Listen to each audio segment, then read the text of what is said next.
একটি মানুষ কতটি দুর্নীতিবাজ হলে পরে এবং কতটা অন্যায়কারী একজন শাসক হলে পরে তিনি নিজেই পুলিশ মন্ত্রী, তিনি নিজেই মুখ্যমন্ত্রী, তিনি নিজেই হোম মিনিস্টার, তিনি নিজেই স্বাস্থ্যমন্ত্রী।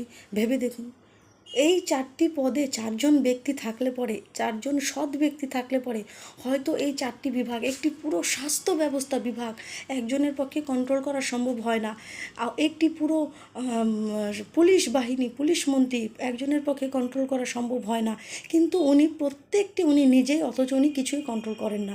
উনি অন্য লোককে দিয়ে, যারা যোগ্যই নয়, অযোগ্য লোকদেরকে দিয়ে এই সমস্ত কিছু করান। মানে মেন বাগডোরটা আমার হাতে, বাকি তোমরা কাজ করো আর সব টাকা পয়সা টেবিলের নিচ দিয়ে আনো আমার কাছে, টাকা পয়সা আনো, বাস, আর কিচ্ছু চাই না।